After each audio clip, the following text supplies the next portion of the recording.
Los saludamos, amigas y amigos de Canal UCR, canal que se paga con los impuestos que tributan los habitantes de este país y con alguna capacidad de endeudamiento de doña Rocío Aguilar y de las autoridades que le permiten endeudarse. Hoy volvemos a tener con nosotros a don Gerardo Corrales, quien había sido, entre otras, profesor de la Escuela de Economía, del posgrado, presidente de ABC, de la Asociación de Banqueros, y un montón de otras cosas, de las cuales, si empezamos a hablar de eso, le quitamos el poquito tiempo que él tiene, pero regresamos una vez que el canal nos invite y tendrán ustedes a don Gerardo.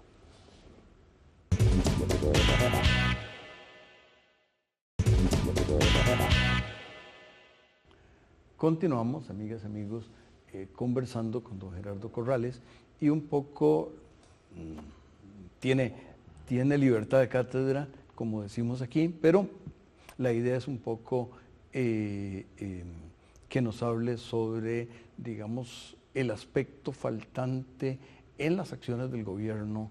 Y si sigo hablando, le quito tiempo a usted, don Gerardo. Muchas gracias por la oportunidad.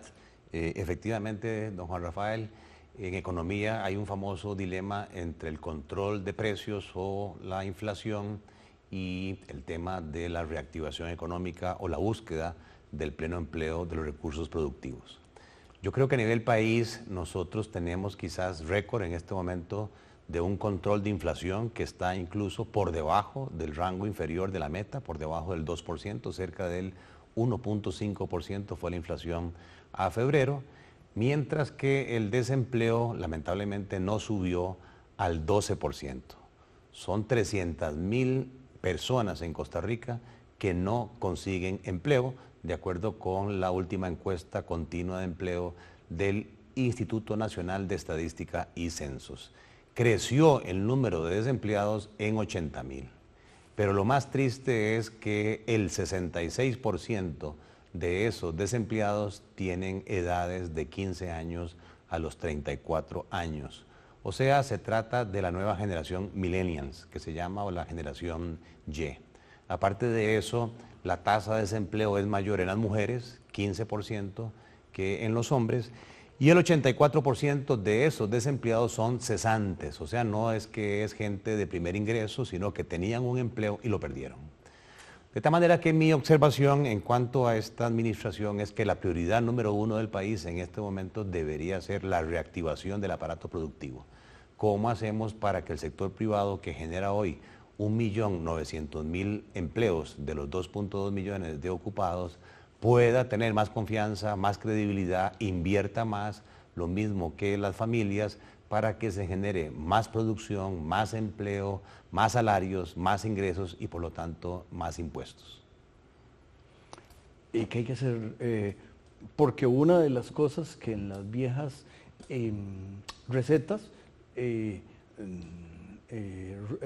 expresidente Roosevelt de los Estados Unidos planteaba un poco la idea frente a una crisis horrible de los años 30 de que el gobierno tenía que salir a buscar empleo, pero un gobierno cuyo déficit, bajita la mano, nunca está por debajo del 6% en los últimos 5 años.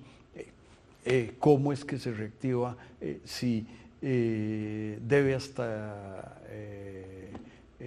lo que se va a comer esa tarde? Efectivamente, uno puede reactivar el aparato productivo con políticas expansivas, ya sea del lado fiscal o del lado monetario. Lamentablemente, como usted dice, desde el punto de vista fiscal, el país está en un zapato, gasta más de lo que recibe, el faltante es un 6% del Producto Interno Bruto, son 3.600 millones de dólares de exceso de gasto que hoy el gobierno tiene. Entonces no es por esa vía que uno podría pensar en la reactivación. Entonces nos queda el tema de la política monetaria.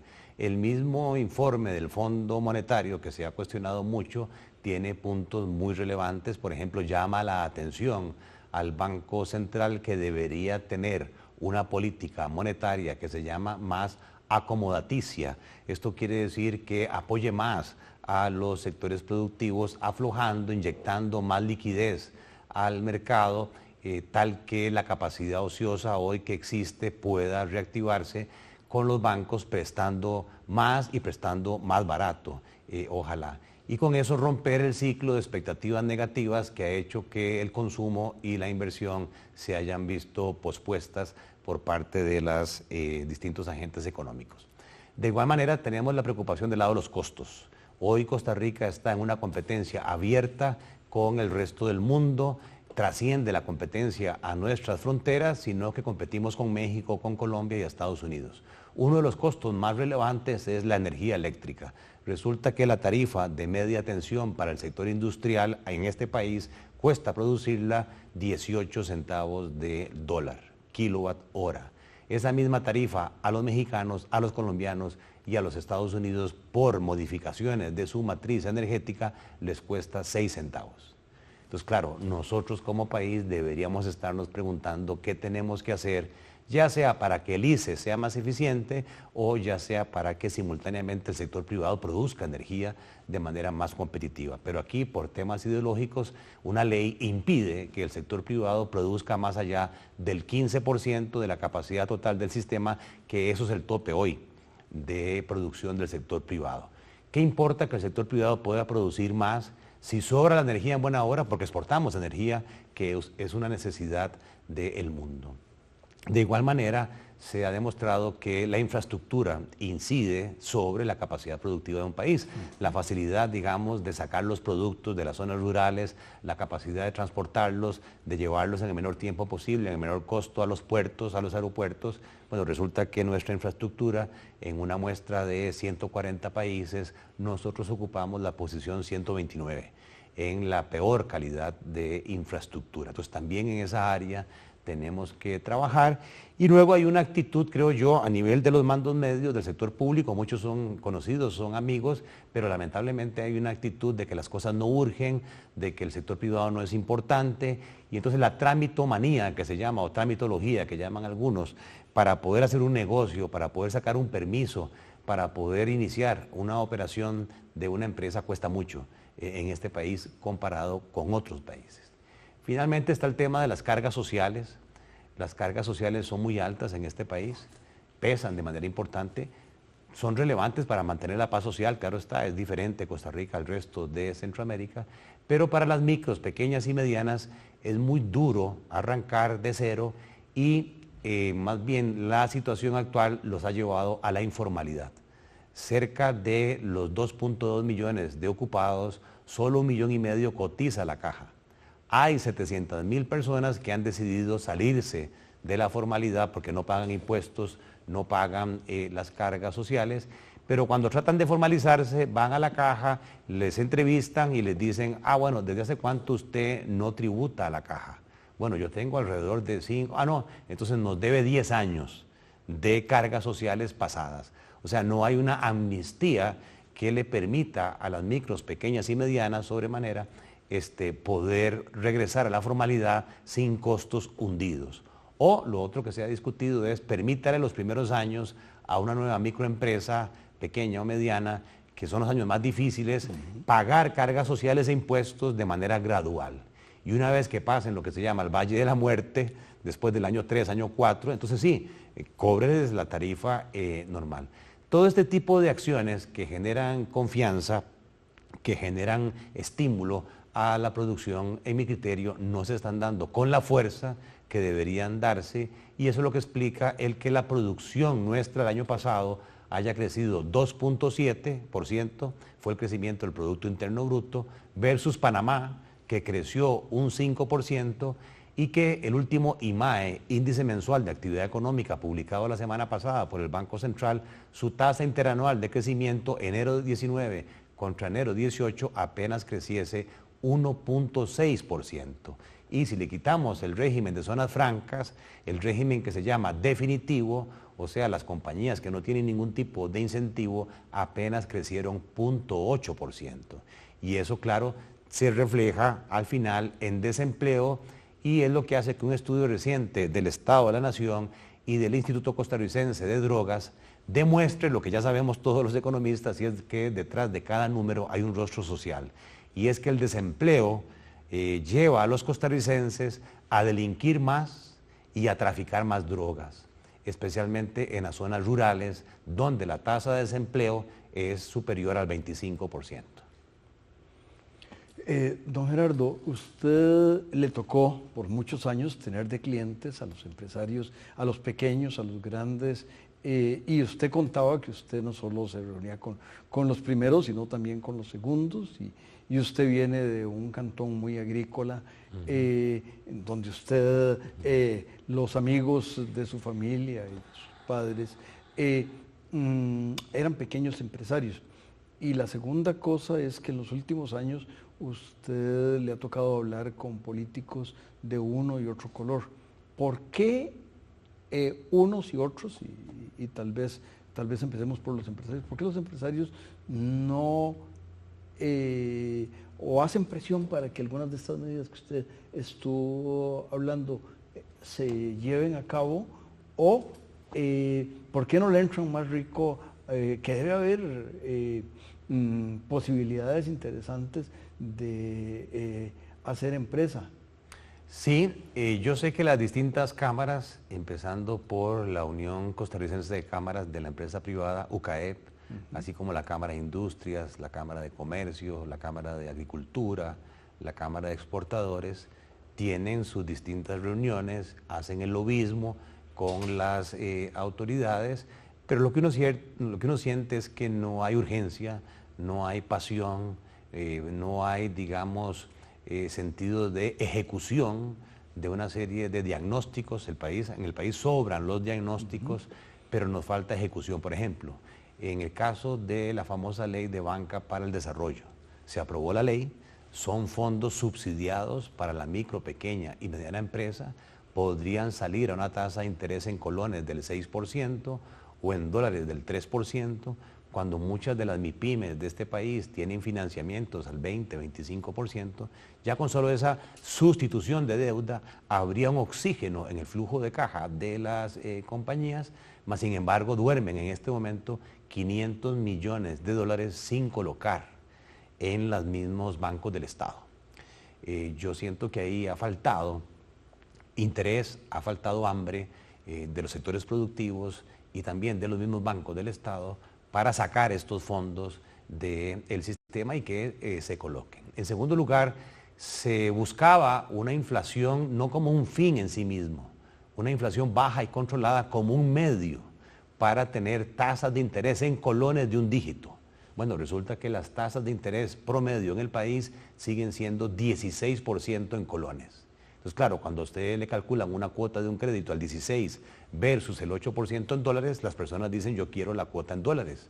No importa si generan o no generan dólares, se embarcan a asumir riesgo cambiario. Y el 80% de la intermediación financiera en colones la manejan los mismos bancos del Estado, pero ninguna junta directiva los ha llamado a cuentas para mejorar su eficiencia y bajar las tasas en colones a un dígito. Continuamos, don Gerardo, una vez que el canal los invite a hacerlo.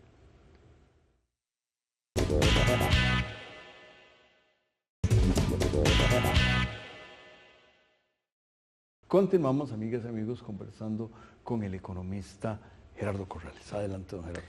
Un poco en cuanto a su pregunta del por qué los empresarios de este país no son más proactivos, no se involucran más respecto a otros empresarios de otros países que yo conozco, yo tal vez diría dos cosas. Uno, en Costa Rica, bien o mal, no hemos pasado hambre, no hemos tenido crisis, ya sea políticas, sociales, de magnitud relevante como otros países hermanos centroamericanos.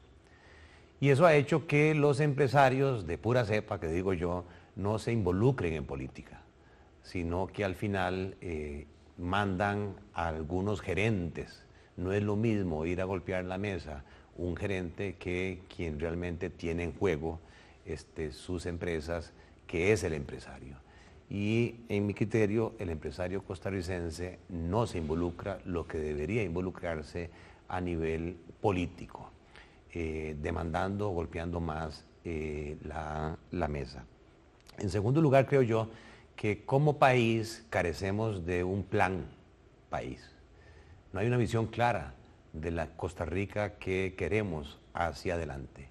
Y por razones de carácter ideológico, creo yo, se ha satanizado la figura del empresario y la figura del sector privado en cuanto a que la mayoría se consideran que son multimillonarios o que son evasores de impuestos. No con esto quiero decir que no haya fallas, empresarios malos, empresarios que han estafado, empresarios que son corruptos, pero la mayoría que yo conozco no son así, son gente emprendedora, es gente que arriesga y entonces ideológicamente se le ha dificultado la tarea al sector privado, siendo que en mi criterio realmente el único que puede sacar adelante el país es el sector privado porque es el que crea riqueza.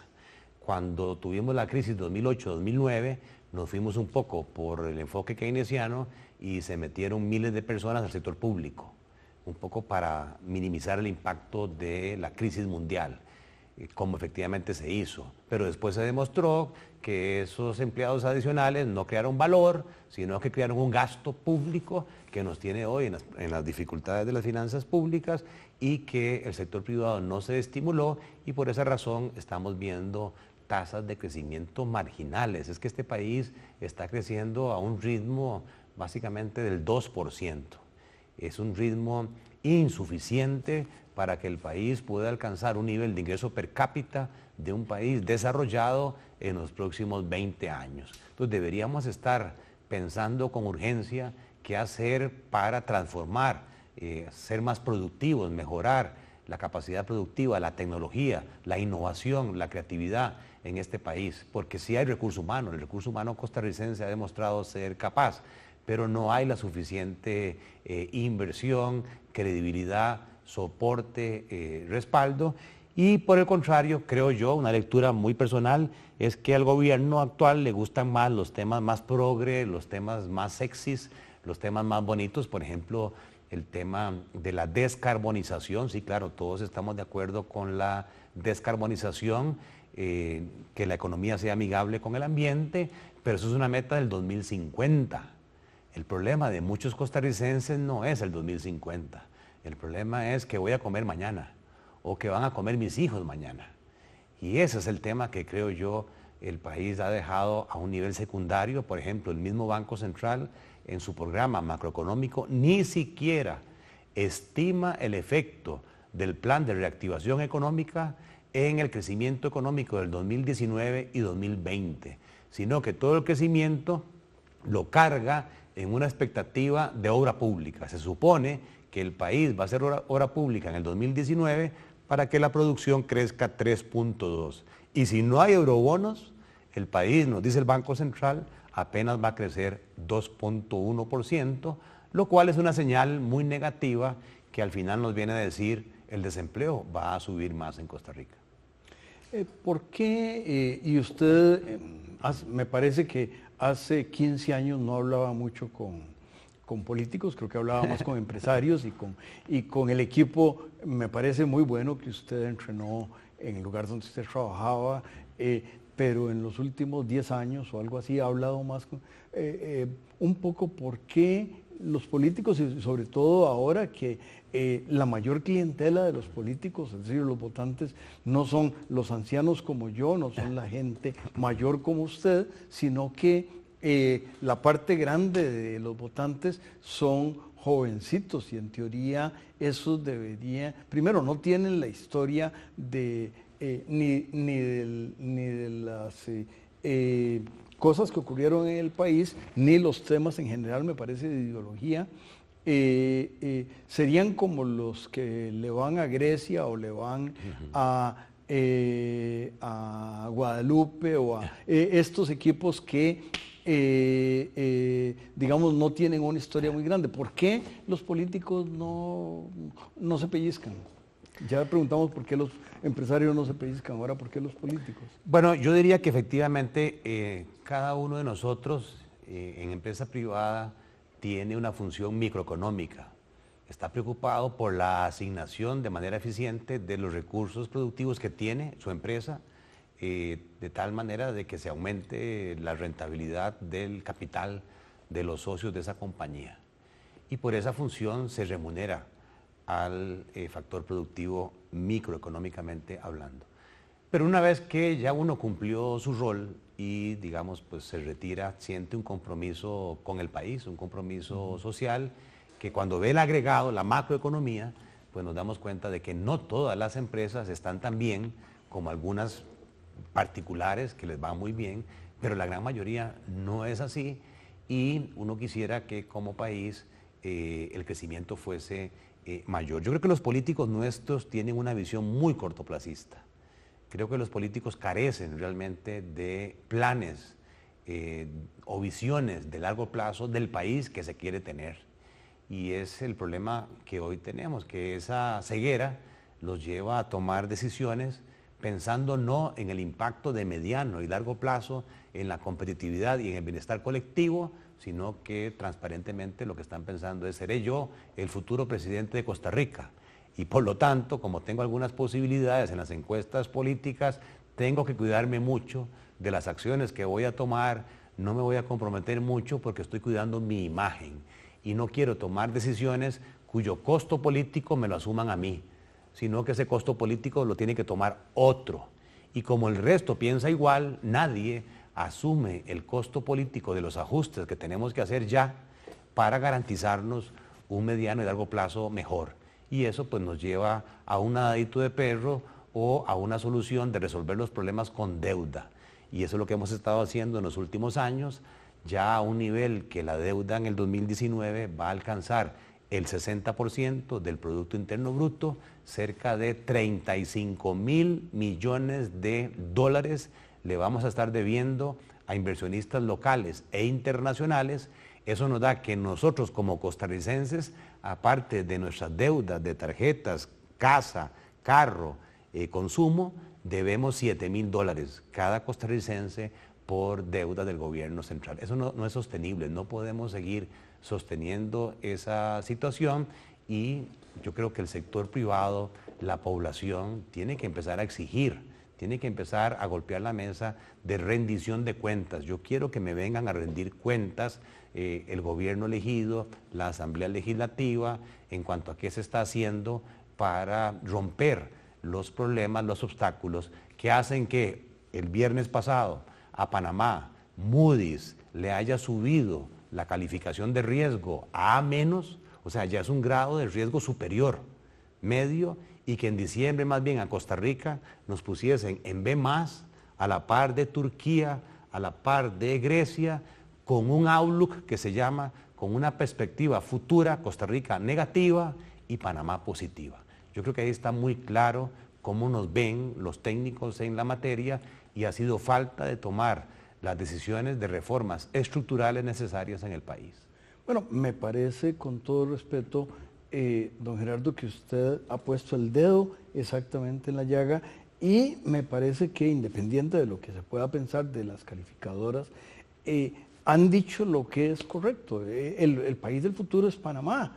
Es más, una de las preguntas es por qué un montón de gente con dificultades en este país no se va a vivir a Panamá, que es el futuro, donde aquí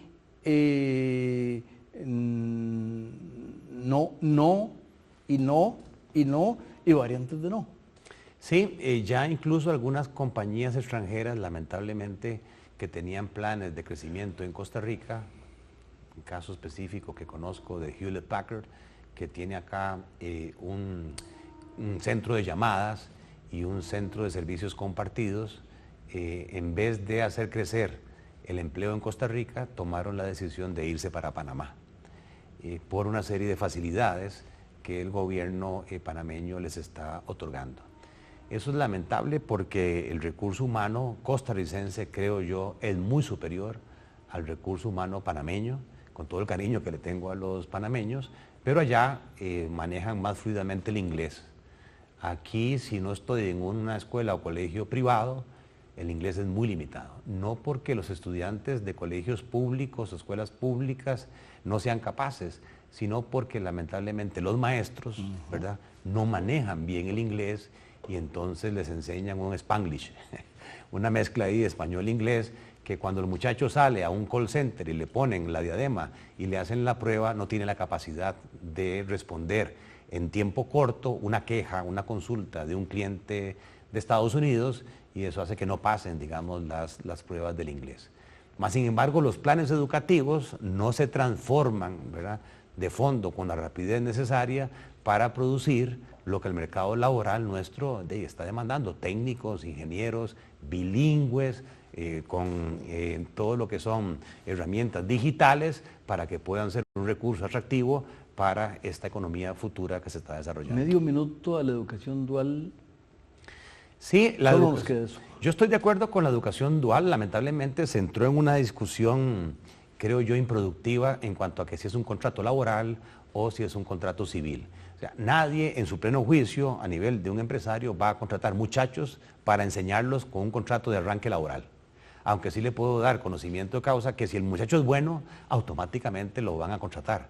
Más bien es una oportunidad que le están dando al muchacho que pueda estudiar y aprender en el sitio de trabajo. Pero aquí se le dio ya un color ideológico y se paró el ritmo que venía de la educación dual.